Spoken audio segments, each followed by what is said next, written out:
domestic, since that is what a vice president or president would have to do. We will have 9 different segments.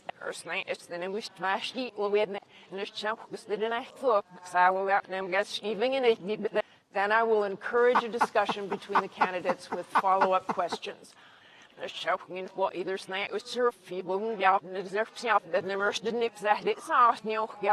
We have a wonderful audience here at Center College tonight. You will no doubt hear their enthusiasm at the end of the debate. And right now, as we welcome Vice President Joe Biden and Congressman Paul Ryan.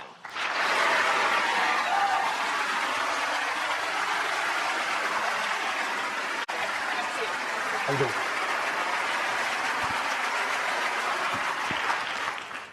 Okay, you got your little wave to the families in. That's great. Good evening, gentlemen. It really is an honor to be here with both of you. With all due respect, that's a bunch of malarkey. I would like to begin with Libya on a rather somber note. 1 month ago tonight, on the anniversary of 9/11, Ambassador Chris Stevens and 3 other brave Americans were killed in a terrorist attack in Benghazi. The State Department has now made clear there were no protesters there. It was a pre-planned assault by heavily armed men. Wasn't this a massive intelligence failure, Vice President Biden? With all due respect, that's a bunch of malarkey. It wasn't threatening. Christine was one of the best Australian Americans. I can make absolutely 2 commitments to you all.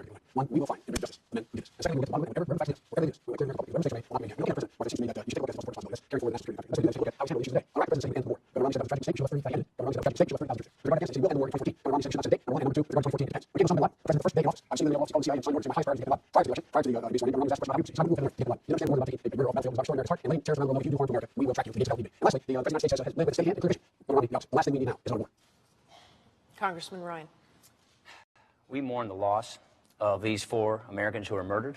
When we look weak, our adversaries are much more willing to test us. They're more brazen in their attacks, and our allies are... This lecture on embassy security. The congressman here cut embassy security in his budget by $300 million below what we asked for. Most devastating, the most devastating,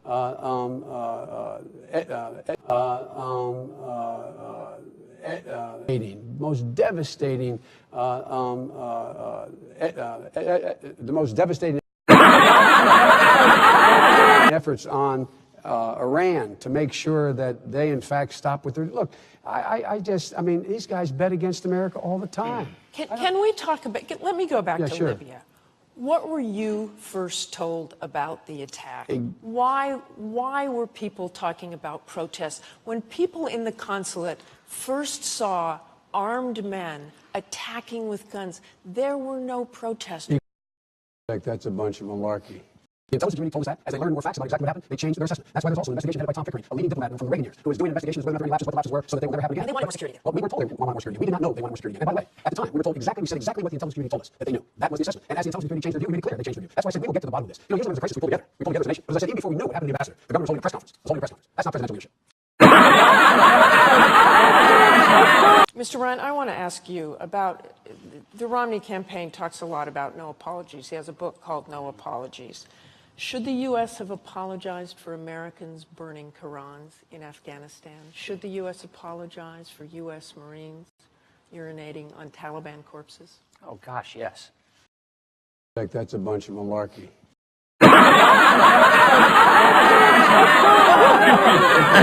Let's move to Iran. I'd actually like to move to Iran. I'd actually like to move to Iran. That's a bunch of malarkey. President Obama and Governor Romney have said they will prevent Iran from getting a nuclear weapon, even if that means military action. That's a bunch of malarkey. Last week, former Defense Secretary Bob Gates said a strike on Iran's facilities would not work and, quote, could prove catastrophic, haunting us for generations. That's a bunch of malarkey. Can the two of you be absolutely clear and specific to the American people? How effective would a military strike be?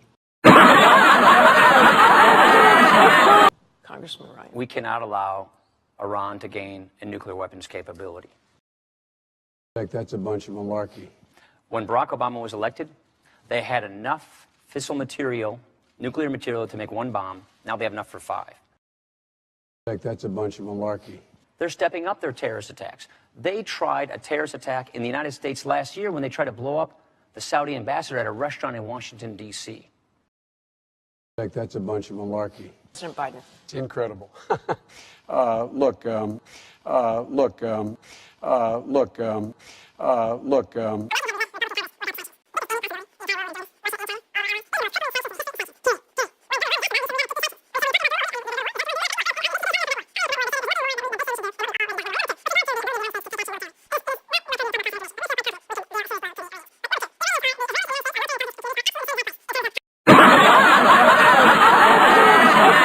You both saw Benjamin Netanyahu hold up that picture of a bomb with a red line and talking about the red line being in spring. That's a bunch of malarkey. This is a bunch of stuff. What Bibi held up there was when they get to the point where they can enrich uranium enough to put into a weapon. They don't have a weapon to put it into. Let's go calm down a little bit here. Iran is more isolated today than when we took office. It was on the ascendancy when we took office. It isn't. Not true. Not true. Not true. Not true. And the fact is that they are being crippled by them. And we've made it clear. Big nations can't bluff. This president doesn't bluff. Gentlemen, I want to bring the conversation to a different kind of national security issue, the state of our economy. The number one issue here at home is jobs. Not true. Not true. The percentage of unemployed just fell below 8% for the first time in 43 months. The Obama administration had projected that it would fall below 6% now after the addition of close to $1 trillion in stimulus money. Not true. Not true. So will both of you level with the American people? Can you get unemployment to under 6%, and how long will it take? I don't know how long it will take. We can and we will get it under 6%. Let's take a look at the facts.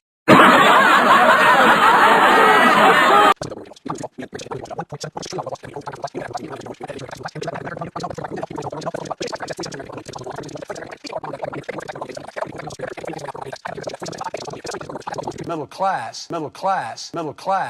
We're going to level the playing field. Middle class. We're going to level the playing field.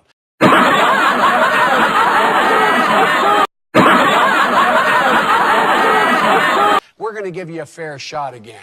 We are going to not repeat the mistakes we made in the past by having a different set of rules for Wall Street and Main Street, making sure that we continue to hemorrhage these tax cuts for the super wealthy. They're pushing the continuation of a tax cut that will give an additional $500 billion in tax cuts to 120,000 families. And we're holding hostage the middle class tax cut because they say we won't pass and won't continue the middle class tax cut unless you take the tax cut from the super wealthy. It's not time to take some responsibility. Mr. Ryan. Joe and I are from similar towns. He's from Scranton, Pennsylvania. I'm from Janesville, Wisconsin. Not true. Not true. You know what the unemployment rate in Scranton is today? I sure do. It's 10%. Yeah. You know what it was the day you guys came in? 8.5%. Not true. Not true. That's how it's going all around America. Look. You don't read the statistics. That's not how it's going. It's going down. This is his 2-minute answer, Look. please. Did they come in and inherit a tough situation? Absolutely. But we're going in the wrong direction. Look at where we are. The economy is barely limping along. It's growing at 1.3%. That's slower than it grew last year, and last year was slower than the year before. Job growth in September was slower than it was in August, and August was slower than it was in July. Not true. Not true. We're heading in the wrong direction. 23 million Americans are struggling for work today. 15% of Americans are living in poverty today. This is not what a real recovery looks like. We need real reforms for a real recovery, and that's exactly what Mitt Romney and I are proposing. Let's talk about Medicare and entitlements. Both Medicare and Social Security are going broke and taking a larger share of the budget in the process. Not true. Not true. Will benefits for Americans under these programs have to change for the programs to survive, Mr. Ryan? Absolutely. Medicare and Social Security going bankrupt. These are indisputable facts. But I think people will be better served if we don't keep interrupting each other. Barack Obama, 4 years ago, running for president, said, if you don't have any fresh ideas, use stale tactics to scare voters. If you don't have a good record to run on, paint your opponent as someone people should run from. In fact, that's a bunch of malarkey. I would like to move on to a very simple question for both of you, and something tells me I won't get a very simple answer. If your ticket is elected, who will pay more in taxes, who will pay less? And we're starting with Vice President Biden for 2 minutes.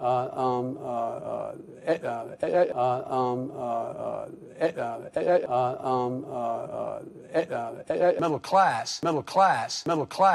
We're going to level the playing field and raise taxes for people who are middle income with a child by $2,000 a year. And crush them, and crush them, and crush them, and crush them.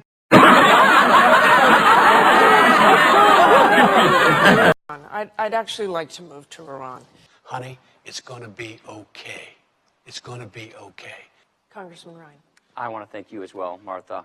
Not true. Not true. And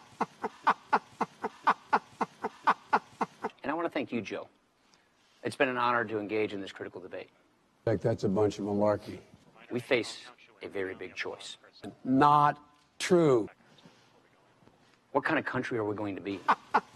What kind of country are we going to give our kids? President Obama, he had his chance. He made his choices. His economic agenda, more spending, more borrowing, higher taxes, a government takeover of health care.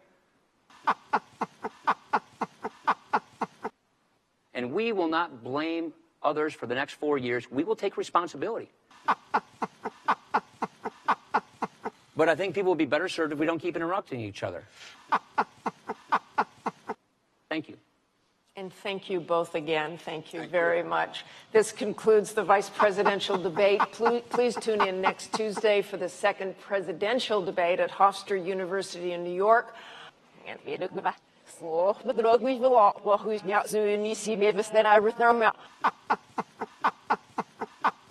I'd actually like to move to Iran. Honey, it's going to be okay. It's going to be okay.